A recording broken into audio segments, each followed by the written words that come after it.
In the day's other news, in-person early voting kicked off in Georgia after a federal judge rejected a switch to hand-marked paper ballots as requested by election security groups. Activists had cited counting problems with new touchscreen voting machines. But there were long lines in Atlanta and elsewhere after systems used to check in voters stopped working. The same problem happened in the state's June primary. Meanwhile, in Minnesota, a federal judge upheld an agreement to count absentee ballots received up to 7 days after Election Day. COVID-19 is forcing more countries to take drastic new steps. In England, lockdown rules announced today could involve reclosing pubs and bars in certain areas. Britain's Prime Minister Boris Johnson outlined a tiered system to replace piecemeal restrictions. This local approach has inevitably produced different sets of rules in different parts of the country that are now complex to understand and to enforce. We will now simplify and standardise our local rules by introducing a three-tiered system of local COVID alert levels in England, set at medium, high and very high. Elsewhere, officials in France have put 9 cities, including Paris, under maximum alert due to outbreaks. And all 9 million people in the Chinese city of Qingdao will be tested in the next 5 days after a spate of cases at a hospital. Back in this country, remnants of Hurricane Delta blew out to sea today after soaking the mid-Atlantic.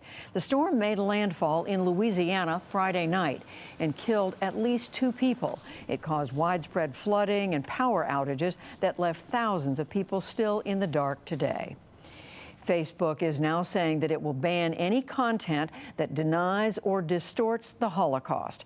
Users will be redirected to credible information about the killing of 6 million Jews by the Nazis. A company official says the move follows a year of consultation with outside experts on anti-Semitic stereotypes. 2 Americans have won the Nobel Prize for Economics for improving auction theory, which has led to better allocation of scarce resources. Paul Milgrom and Robert Wilson, both of Stanford University, are credited with inventing formats they use to sell such things as old broadcast frequencies for new 5G networks. And the question is, how do we get that stuff out of its old use and reorganized to put it into new uses? Those are really complicated transactions, and they were beyond the reach of traditional economic models. So we created new models to make that work. Milgrom's and Wilson's work also underlines sales of online advertising and auctions of pollution credits in some countries. On Wall Street today, tech stocks again led the market higher. The Dow Jones Industrial Average gained 250 points to close at 28,837. The Nasdaq rose 296 points, that's 2.5%, and the S&P 500 added 57. The Los Angeles Lakers are atop the professional basketball world again for the 17th time. They beat the Miami Heat last night in a finals that was played in the league's sequestered bubble at Walt Disney World in Florida. Fans in Los Angeles celebrated the end of a 10-year championship drought. LeBron James was the finals' most valuable player. We'll look at his extraordinary career later in the program. And baseball has lost another one of its greats. Joe Morgan died on Sunday of a nerve condition. He played second base for Cincinnati Big Red Machine that won 2 World Series in the 1970s. He was also a 10-time All-Star and had a long career as a broadcaster. Joe Morgan was 77 years old.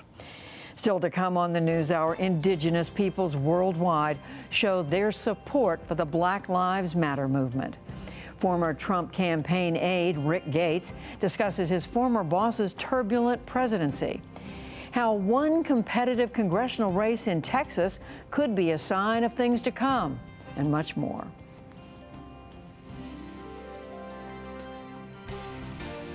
This is the PBS NewsHour from WETA Studios in Washington and in the West from the Walter Cronkite School of Journalism at Arizona State University.